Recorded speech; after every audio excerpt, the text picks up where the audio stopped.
सुप्रभात बच्चों, मैं विनोद कुमार अपनी हिंदी साहित्य की कक्षा में आप सभी लोगों का स्वागत करता हूं।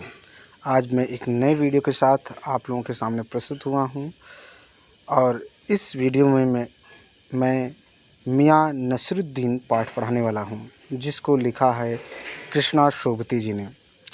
अब कृष्णा शोभती जी ने जो यह पाठ लिखा है मियाँ नसरुद्दीन, इसका मुख्य भाव या मुख्य तथ्य जान लेते हैं कि इसमें दिया क्या गया है। प्रस्तुत ये शब्द चित्र लेखिका, ये शब्द चित्र विधा में लिखा गया है मियाँ नसरुद्दीन। प्रस्तुत शब्द चित्र लेखिका कृष्णा शोभती द्वारा रचित हम हशमत से लिया गया है। हम हशमत इनका एक संग्रह है, उसी से यह मियाँ नसरुद्दीन पाठ लिया गया है। यहाँ लेखिका ने ख़ानदानी नानबाई मियाँ नसरुद्दीन के व्यवहार, रुचि और व्यक्तित्व का शब्द चित्र प्रस्तुत किया है। मियाँ नसरुद्दीन ने मसीहों की भांति अपनी रोटी बनाने की कला का बखान किया है। उसे यह कौशल अपने पूर्वजों से विरासत के रूप में मिला है।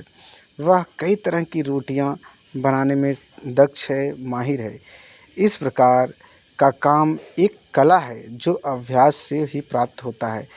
तो मियाँ नसरुद्दीन जी कहते हैं कि जो जिस तरह का वो काम कर रहे हैं रोटी बनाने का, वो एक तरह का कला है और काफ़ी अच्छे खासे अभ्यास से यह कला उसे मिली है और ऐसे ही सामान्य तौर पर नहीं मिली है। आधुनिक हिंदी में नई पीढ़ी की सुविख्यात कथा लेखिका कृष्णा शोभती ने हम हशमत गद्य ग्रंथ से संकलित मियाँ नसरुद्दीन एक बड़ा सजीव और मनोरंजक रेखा चित्र खींचा है। इसमें लेखिका ने पुरानी पीढ़ी के बूढ़े नानबाई मियाँ नसरुद्दीन की स्वभावगत खूबियों को बड़ी ही रोचकता से और साफ उभारने की कोशिश किया है। अब देख लेते हैं इसमें इस कहानी का आरंभ करते हैं। देखिए बच्चों, नानबाई किसे कहा जाता है? जो रोटियां बनाना जानता है, रोटी बनाना और उसको बेचने वाला नानबाई कहा जाता है। नान रोटी आप अक्सर सुनते होंगे कि नान रोटी हम खा के आ रहे हैं, तो वही रोटी बनाने वाले और बेचने वाले को नानबाई कहा जाता है। तो मियाँ नसरुद्दीन जो पाठ दिया गया है, इसमें मुख्य रूप से मियाँ नसरुद्दीन के व्यक्तित्व को उकेरा गया है। उनके बारे में, उनके कौशल, जो रोटी बनाने का जो कौशल है, जो कला है, उसको मुख्य रूप से बड़े ही साफ़ सुथरे ढंग से कृष्णा शोभती जी ने यहाँ पर प्रस्तुत किया है हम लोगों के सामने। अब चलते हैं, इस पाठ का आरंभ करते हैं। लेखिका देखिए, लेखिका कृष्णा शोभती जो हैं, वो एक बार ऐसे ही यूँ ही क्या करती हैं, संयोगवश जामा मस्जिद के निकट बसे पुराने गढ़िया मोहल्ले से गुजर रही होती हैं। वहीं पर मियाँ नसरुद्दीन से मुलाकात होती है और लिखती क्या हैं, साहबों उस दिन अपन यहाँ पर मैं या हम सब की बात की। साहबों का अर्थ है दोस्तों। कहते हैं लेखिका, साहबों उस दिन अपन मटिया महल की तरफ से न गुजर जाते तो राजनीति, साहित्य और कला के हजार मसीहों की धूम धड़क्के में नानबाइयों के मसीहा मियाँ नसरुद्दीन को कैसे पहचानते और कैसे उठाते लुत्फ़ उनकी मसीही अंदाज़ का। अब देखिए इसमें कहते हैं कि लेखिका कहती है कि अगर एक दिन ऐसा उनके साथ होता है कि वो मटिया महल की तरफ अचानक गुजरती हैं और वहाँ से गुजरने पर वो मिलती हैं एक बड़े ही मसीही अंदाज में रहने वाले मियाँ नसरुद्दीन से, जो नानबाइयों का काम करते हैं। हजार मसीहों की धूम धड़क्कों में नानबाई मियाँ नसरुद्दीन सबसे अलग नज़र आते हैं। कहते हैं तो हम लोगों का सौभाग्य है कि हम लोग उस दिन मटिया महल की तरफ से गुजर रहे थे और वहाँ से गुजरते हुए मियाँ नसरुद्दीन से हम मिलते हैं, जो नानबाइयों के मसीहा कहे जाते हैं। रोटी बनाने के मसीहा बताए जाते हैं। उनकी कला के बारे में कैसे यदि वहाँ से गुजरते नहीं तो उनकी कला के बारे में कैसे जान पाते, और यह कला कैसे उन्होंने प्राप्त की, उसका राजनीतिक, साहित्यिक और उनकी स्वयं की कला की जानकारी हमें नहीं मिल पाती, ऐसा लेखिका कहती है। अब देखते हैं आगे क्या कहती हैं मियाँ नसरुद्दीन के बारे में। देखिए लुत्फ़ मतलब क्या होता है? मज़ा या सुख, और अंदाज़ मतलब ढंग, धूम धड़क्के मतलब धूमधाम भीड़ वाले स्थान से वो गुजर रही थी जहाँ पर मियाँ नसरुद्दीन की नानबाई की दुकान थी। हज़ारों हज़ार मतलब अनगिनत मसीहा मतलब संरक्षक। अब किसके मसीहा हैं? रोटियों के संरक्षक, नानबाइयों के संरक्षक, इसलिए उनको कहा गया है। आगे देखते हैं। हुआ यह कि लेखिका कहती हैं, हुआ कि यह कि हम एक दोपहरी जामा मस्जिद के आड़े पड़े मटिया महल के गढ़िया मोहल्ले की ओर निकल गए। एक निहायत मामूली अंधेरी सी दुकान पर पटापट आटे का ढेर सुनते देख ठिठके, मतलब अचानक रुक जाते हैं। ठिठकना मतलब रुकना। सोचा सेवइयों की तैयारी होगी, पर पूछने पर मालूम हुआ खानदानी नानबाई मियाँ नसरुद्दीन की दुकान पर खड़े हैं। मियाँ मशहूर हैं 56 किस्म की रोटियां बनाने के लिए। अब यूँ होता है कि लेखिका एक बार संयोगवश एक दिन जामा मस्जिद के निकट बसे हुए पुराने गढ़ैया मोहल्ले से होकर गुजर रही थी। एक अंधेरी सी साधारण सी दुकान पर ढेर सारा आटा सनते देखकर, मतलब यहाँ पटापट गिरने का मतलब सनते हुए देखकर कुछ जानने की इच्छा मन में लेखिका को हो जाती है कि आखिर ये आटा इतना क्यों साना जा रहा है। उन्होंने सोचा कि हो सकता है सेवइयाँ बनाने के लिए आटा साना जा रहा है, लेकिन वहाँ पता चलता है कि भाई ये 56 किस्म की रोटियाँ बनाने वाले उस्ताद मियाँ नसरुद्दीन नानबाई की दुकान है। अब इतना तो पता चल जाता है। आगे चलते हैं। हमने जो अंदर झांका तो पाया मियाँ चारपाई पर बैठे बीड़ी का मज़ा ले रहे हैं। मौसमों की मार से पका चेहरा, मतलब बुढ़े हो चुके हैं। आँखों में काइयाँ मतलब भोला चालाकी होती है। काइयाँ भोलापन, चालाकी भी आँखों में झलक रहा है, भोलापन भी झलक रहा है। और साथ ही साथ पेशानी मतलब माथा, पेशानी का तात्पर्य माथे पर मजे हुए कारीगर के तेवर। कहने का मतलब जैसे ही लेखिका अंदर झांकती है तो मियाँ नसरुद्दीन चारपाई पर बैठकर बीड़ी पी रहे होते हैं। ऐसा उनके देखने से लगता है कि उनको कई मौसम मतलब उनकी उम्र बहुत अधिक, मौसमों की मार मतलब कई वर्ष हो चुके हैं।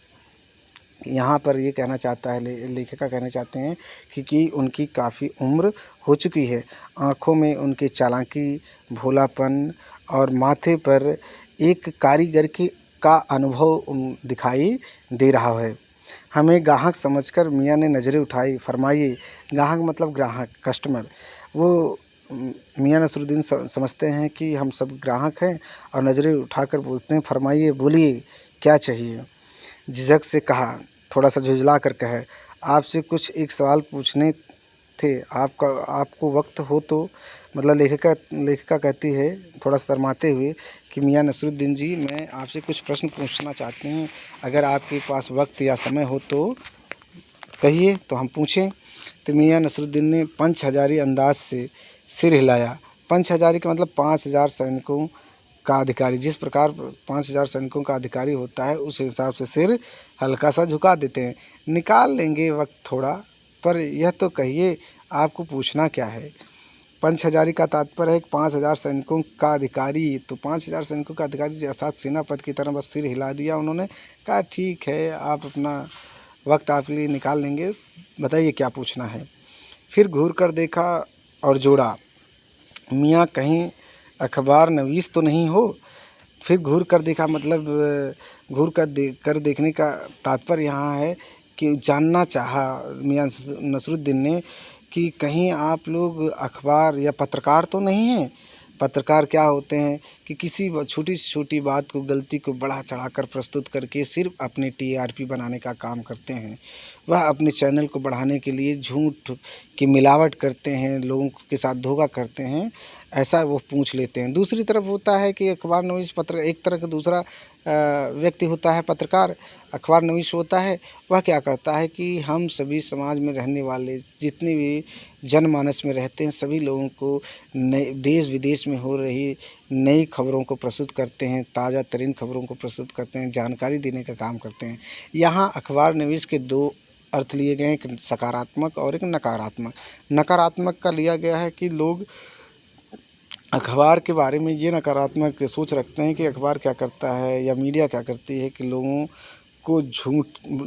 से झूठ बोलती है, बरगलाती है और अपनी टीआरपी, अपने चैनल या अपने पेपर को ज़्यादा बेचने के लिए या पैसा कमाने के लिए लोगों के से झूठ भी बोलती है। तो ये नकारात्मक, लेकिन सकारात्मक क्या है, पेपर एक ऐसा माध्यम है जिसके माध्यम से हमें नई नई चीज़ें, नई नई जानकारियाँ प्राप्त होती है, नए नए खोज देश विदेश में क्या हो रहा है, इन सब की जानकारी मिलती है। आगे चलते हैं। ऐसा प्रश्न पूछ बैठते हैं कौन, मियाँ नसरुद्दीन। भाई पूछना वाजिब था। यह तो खोजियों की खुराफात है। मतलब जो पत्रकार होते हैं वो खुरापात करते हैं, अक्सर परेशान लोगों को करते रहते हैं, इसीलिए वह पूछ बैठते हैं उनसे, लेखिका से। अब क्या होता है, हम तो अखबार बनाने वाले और अखबार पढ़ने वाले दोनों को ही निठल्ला समझते हैं। कहने का मतलब अखबार जो बनाता है या पेपर बनता है वो भी बिना काम का है, और जो पढ़ने वाले होते हैं खाली वक्त में बैठे रहते हैं वो भी बिना काम के होते हैं। हाँ, कामकाजी आदमी को इससे क्या काम है कि मतलब क्या हो रहा है देश विदेश में, क्या नहीं हो रहा है, क्या अच्छाई है, क्या बुरा, इससे क्या काम है। कामकाजी आदमी अपना घर का काम करेगा, फिर खा पी कर सो जाएगा। इस चीज़ों से काम क्या है। खैर, आपने यहाँ तक आने की तकलीफ़ उठाई है। मियाँ नसरुद्दीन कहते हैं ठीक है, आपने यहाँ तक बड़ी मुश्किल आपको हुई है आने में, तो पूछ लीजिए क्या पूछना चाहती हैं। पूछना यह था कि किस किस्म की रोटी पकाने का इल्म, ज्ञान, इल्म का अर्थ ज्ञान, आपने कहाँ से हासिल किया। यह प्रश्न पूछते हैं कृष्णा सोबती जी मियाँ नसरुद्दीन से। अब क्या होता है कि मियाँ नसरुद्दीन ने आँखों के कंचे हम पर फेर दिए। कहने का मतलब बड़े आश्चर्य से अपनी आँखें लेखिका की तरफ घुमाते हैं। जैसे कंचा मतलब वो छोटी सी कांच की गोली जो होती है उसको कंचा कहा गया, और उसी गोली की उपमा उनकी आँख से की गई कि सिर नहीं घुमाए, बस अपनी आँखें घुमाकर उनको देखते हैं। फिर तरेर कर बोलते हैं, थोड़ा खींच कर और तान कर बोलते हैं। बोलते हैं क्या बोलते हैं, क्या मतलब, क्या कहने का आपका मतलब है कि मैंने यह रोटियां का ज्ञान कहाँ से हासिल किया। पूछिए साहब, नान बाई इल्म लेने कहीं और जाएगा।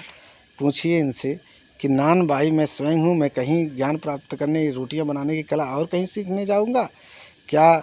नगीना साज के पास, क्या आईना साज के पास, क्या मीना साज के पास, मतलब ऐसे 3-4 लोगों का नाम लेते हैं, क्या इन लोगों के पास जाऊँगा, या रफूगर, रंगरेज या तेली तमूले से सीखने जाओगी। मतलब रफूगर मतलब कपड़ा सिलने वाले, रंगरेज रंगने वाले, या तेल सरसों पेरने वाले, इन लोगों के पास में नान बाई की रोटियां बनाने के लिए सीखने जाऊंगा।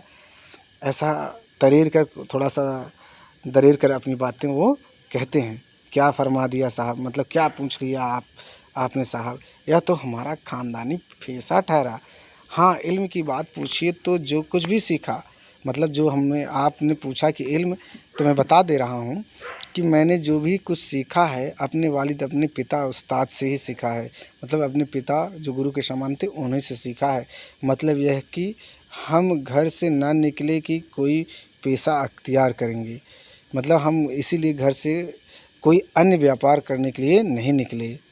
जो बाप दादा का हुनर था, मतलब जो हमारे पिता या दादा किया करते थे, जो उनको ज्ञान था, उन्हीं से पाया है। और वालिद मरहूम, मतलब अपने पिता की बात करता है कि उठ जाने के बाद, उनकी मृत्यु हो जाने के बाद, मैं इस नानबाई की दुकान पर आकर बैठ गया। मतलब उन्हीं के ठिये पर, मतलब जो स्थान पर रोटियां बनती है उसको ठिया बोलते हैं। तो कहते हैं जब मेरे पिता की मृत्यु हुई तो मैं आकर इस दुकान पर बैठ गया, और ये नानबाई का कार्य मैंने अपने पिता और दादा से सीखा है। 56 प्रकार की रोटियां बनाने का गुर जो है, ज्ञान है, जो और किसी से नहीं सीखा, अपने परिवार में अपने पिता और दादा से ही सीखा है।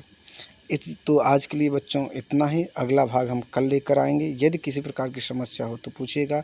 उर्दू के शब्दों का शब्दार्थ जो है हिंदी में अर्थ उसका समझने की कोशिश करिएगा। अपने आप ये कहानी बहुत ही इंटरेस्टिंग है, समझ में आ जाएगी। आज के लिए इतना ही, धन्यवाद।